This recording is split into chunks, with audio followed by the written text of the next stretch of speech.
bridge behind here. So we have a short little hop, and then we're at bridge number 2.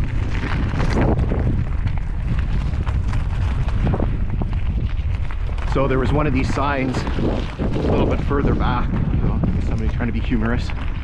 There's a bear crossing, and here's a moose crossing. So you can see the base of a telegraph pole, and there's a base of one of the power line poles there. So here we're coming through a rock cut.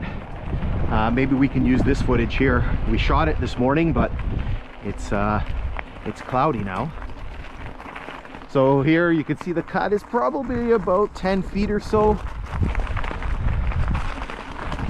Again, you can see that very shale-like appearance of the rock where it's all flaking off. You can see it's all coming off in sheets and pieces, which is not common for the type of rock around here, right? You usually get a lot of igneous rock, and it's very, very hard, you know, your granites and things like that, and they don't come apart like that. Oh, there's a partridge.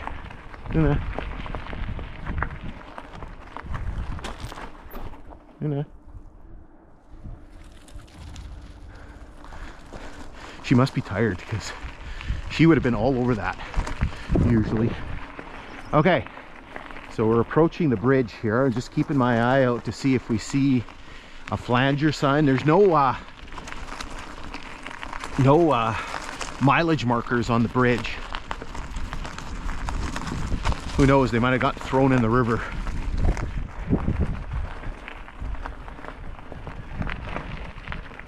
Trying to see if there's a stump of a pole or something. Okay, so let's hold up here momentarily, and then we'll work our way across the bridge. All right, so you can see here that there are a number of ties just before we get onto the bridge. Now, one of the cool things about the bridge is the bridge is actually, so this is a combination bridge, and so basically you have the center portion, the center span, which is a through plate girder span, and then basically you have a deck plate span here, right? And again, the idea is to give clearance for the upper portion. Now, as I was trying to point out, the bridge itself is actually super elevated, so you can actually see how the ties, the timbers on this side are way higher. So maybe you've got a couple inches on the south side, and look at the north side. Basically you've got I don't know, probably 6 inches there, so you can actually see the tilt to the bridge, right? So the super elevation of the bridge. And again, the purpose of that is to basically, because we're going on this curve, if you don't super elevate it, the train coming across the bridge is just going to fly right off the tracks. So this bridge is 200 feet long, so it's double the length of the one that we previously went across.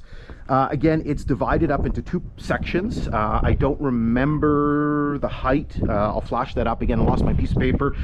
This one was built in 1920, right? So they did this one in 1920. They did the previous one in 1921. So here we're getting into the center portion, so the through plate portion. You can actually see down here that the piers that are supporting this section are angled, and again, that's keeping in line with the river because it's kind of running on an angle. And I'm guessing the whole purpose of that was to make sure that the logs that are passing under here are essentially being funneled in that diagonal manner as they pass under the bridge. For the most part, the bridge is in pretty good shape. Again, you can see the requisite graffiti and all of the wonderful inappropriate pictures that people spray paint on the bridge. Again, yeah, these couple bridges are actually really good. Like, the timbers are in pretty darn good shape.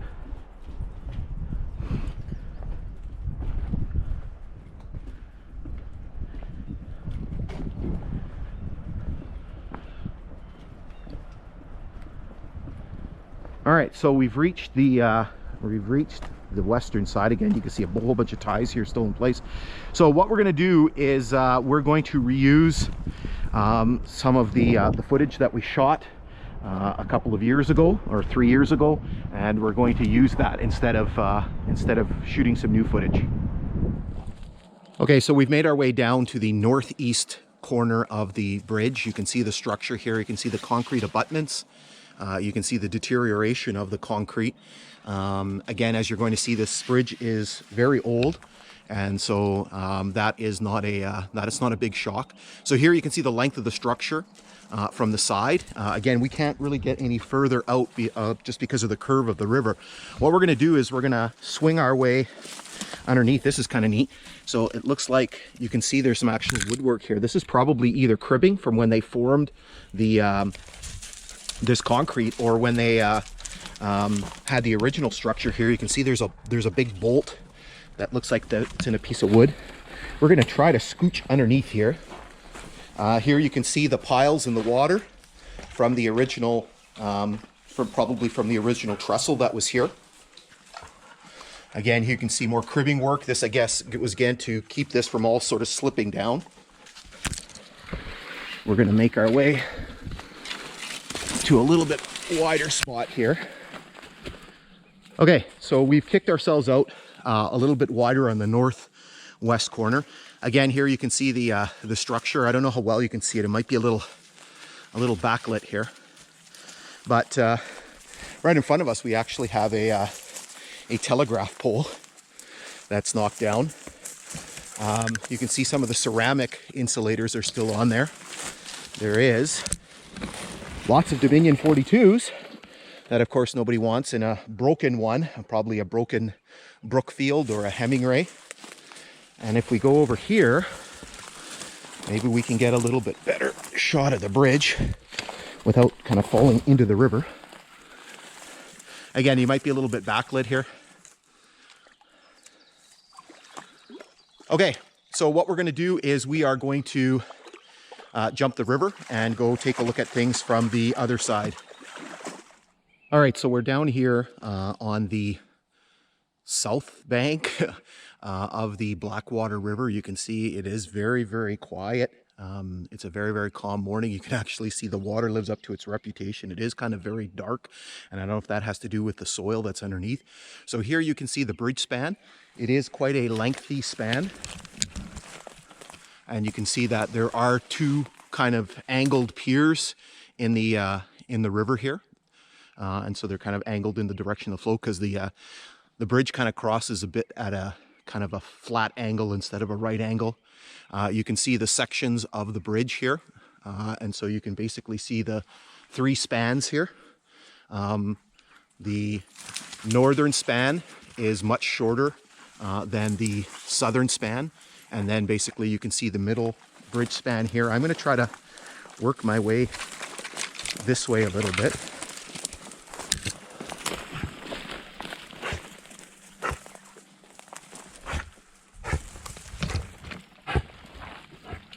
As you listen to my dog choke herself. Again, these alders and stuff that are growing beside the bridge make it kind of very difficult to sort of see things. And then if we work our way over here, we'll kind of look down the length of the bridge. I don't know if there's a date on here, and so you can kind of see the angle. We'll work our way underneath.